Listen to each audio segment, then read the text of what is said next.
There are a ton of reasons why I think anybody could benefit from having a YouTube channel. And my focus with my audience is primarily with people in their 40s, 50s, 60s, heck, even 70s that are looking for ways to bring in some extra income. And frankly, I think a YouTube channel is an excellent thing to consider in doing that. When looking to maximize retirement savings or bring in some extra income in these inflationary times, a YouTube channel can really be something that can bring in a nice side income for you. So I just want to take an opportunity in this video to talk about how to maximize potential with some of the niches that are just going to be more prone to be more attractive to advertisers with the YouTube Partner Program, and things you can do in your videos that are just going to help with that too. So let's get to it. Hey, I'm Diane. I'm 55. I'm looking at retirement myself and what I can do to be planning for that better. And I've started this YouTube channel to figure out what I can do, but also chronicle that journey and be able to teach you what I'm learning as well.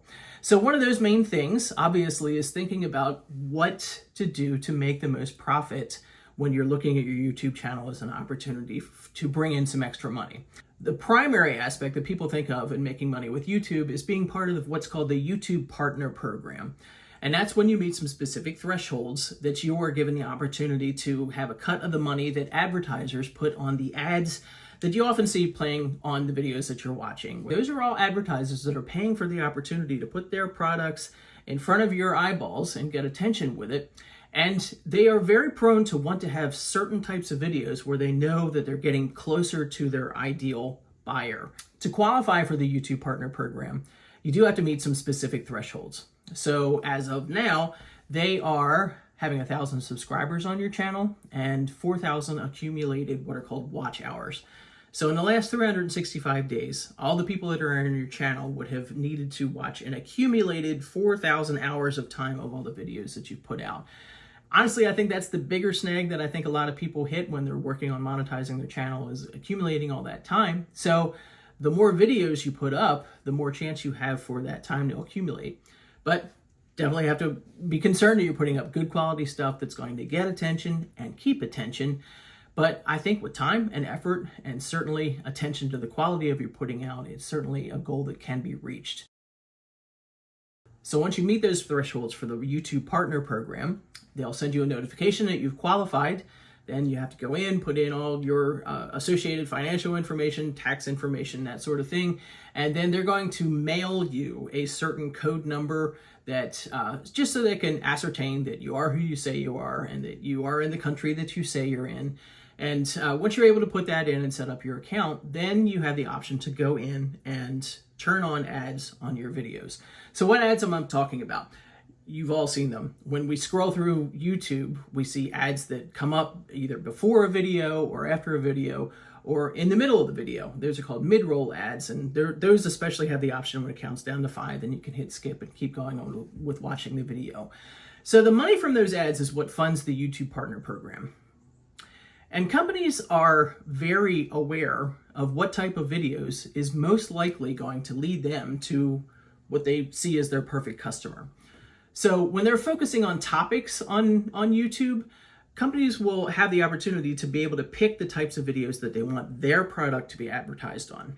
So lining up those topics with what the most generous and most interested companies are in advertising on YouTube is always a good fit to go to be able to maximize your opportunity to make money through the YouTube Partner Program. So I guess if we look at it logically, it makes sense that if you have a topic that's going to focus and be an appeal to a group of people that are pretty likely to want to spend money on what you're talking about, that's definitely got an advertiser's attention. So those are going to have what's called a higher CPM.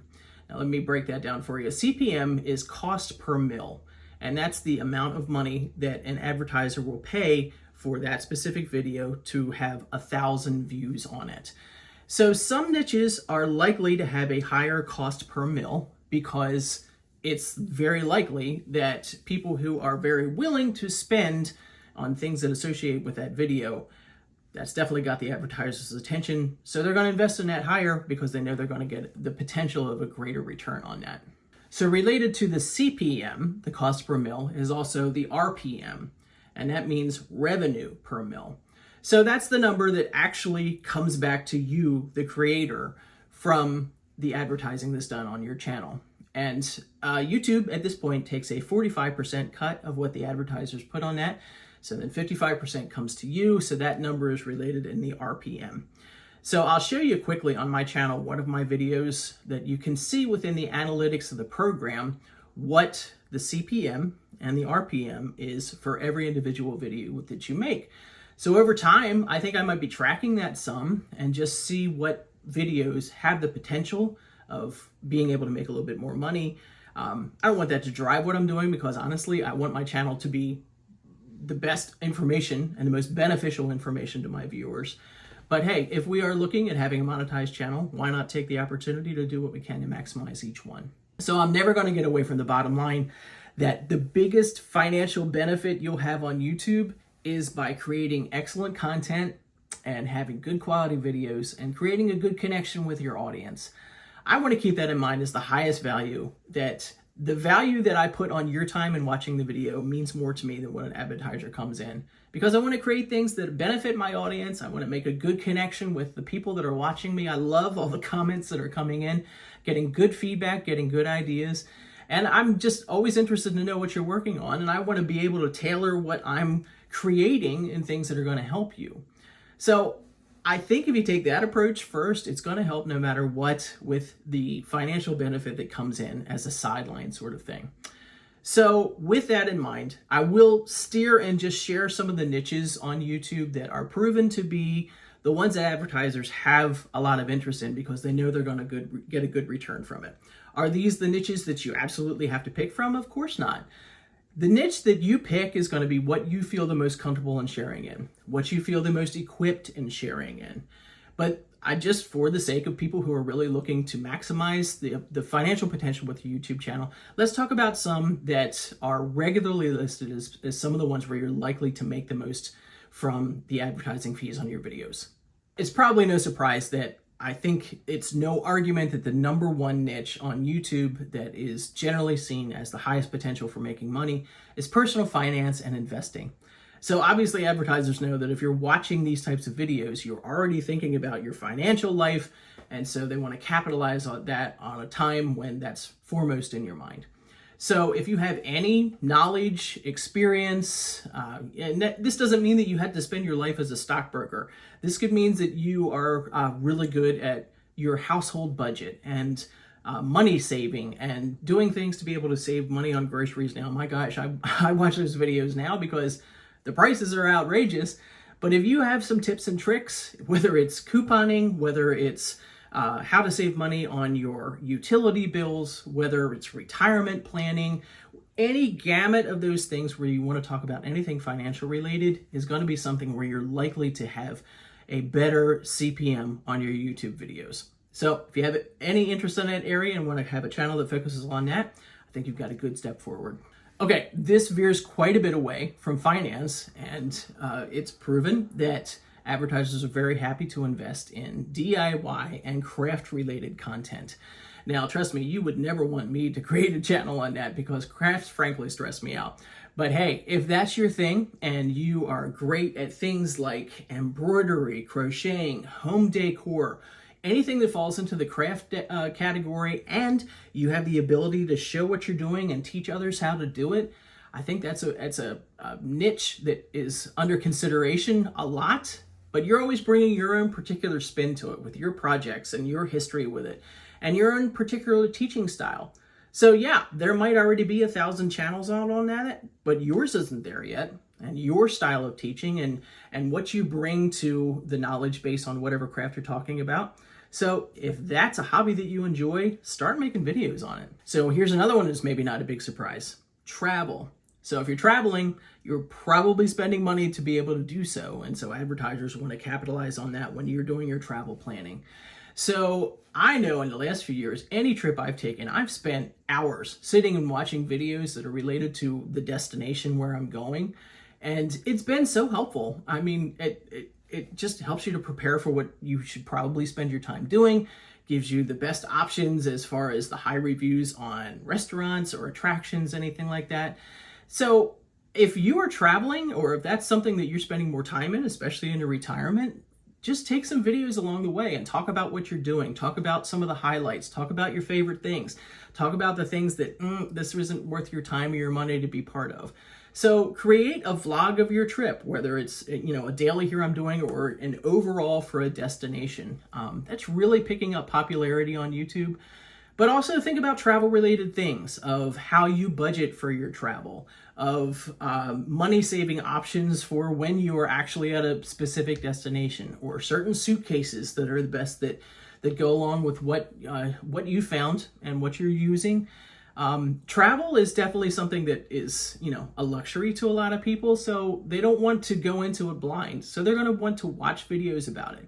So whether you want to make it on the process or whether you want to make it on the destination or anywhere in between, you have a lot of options to create a travel video channel that I think can definitely get some attention. I think we all know how big the channel HGTV has become even in the last decade. So interest in home improvement is not just for television, it is for YouTube too. So if you have anything that you can talk about in that regard, whether it's from the big renovation projects to just how to solve simple home maintenance issues, anywhere in between there is fair game to put out as a home improvement channel. And that's not just for your home, that goes for gardening and lawn maintenance, all the other things that you would have some insider knowledge on that you're able to share. You're going to have people that are very interested in that topic to solve their own problems, to give them ideas, to give them a vision of what they can do to create beautiful things that they don't yet have in their home or the outside of it. And it really just has so many opportunities for you. So if that's anything where you've got any talent, don't think that's not worth something. It's definitely worth something in a YouTube channel. So please, I offer those suggestions as options for ones that are recognized that they have decent money-making potential. But please, don't veer into them if they're not ones that are really just going to come naturally to you. The best YouTube niche for you is the one that you feel the most comfortable talking about, the one that you enjoy talking about and kind of have some real expression in it, the ones that you know can benefit your viewer, because when they have benefit, they're going to come back. Hopefully they're going to subscribe to your channel. Hopefully they're going to keep watching videos from it and be a regular participant in what you're putting out, and know that you're giving good things to their lives through that. So I just encourage you to, of course, if we're going into this with the idea that we want a YouTube channel that's a financial benefit, we want to do things that are going to maximize that opportunity. I get it. I'm thinking about it, but none of these niches mean that it's a sure thing. And any niche, if you're able to generate connection with your viewer, if you generate the idea that these people want to come back and see what you keep saying about things because they're benefiting from it, that's the much bigger deal in this. So I only offer these niches if you're thinking about starting a channel and you would happen to have any experience in them. There's plenty more niches that are seen as high money makers, and every niche in the world has the potential because you're drawing in views on it. So if you're thinking about creating your channel, be strategic in what you're doing, sure, but make sure it's one that you know that you can speak about well and that you're going to want to speak about well a year, 2 years, 5 years from now when you're creating, and I think you're on the right track with it then. So no matter what, I'm going to keep encouraging you to start a YouTube channel, no matter the age, no matter your intent. If you wanted to make money, great. We'll talk about more ways to do that. If you want it to be a personal journal for where you are in your life and what your house looks like and what your family and friends look like at that point in time, great. If it's just for fun and you get such a kick out of just doing funny stuff that makes people laugh, perfect. There's really not a bad reason. But the bottom line is the world needs your voice to be put into it. Whether people agree or not, it doesn't matter. You have the opportunity to share, and more importantly, you have the opportunity to connect with the person who may not hear from other people that talk about the topic, but there's something about you that they connect with, and that has great value. So no matter your time, no matter your age, I just want to keep encouraging you. I think starting a YouTube channel can be a great idea for you.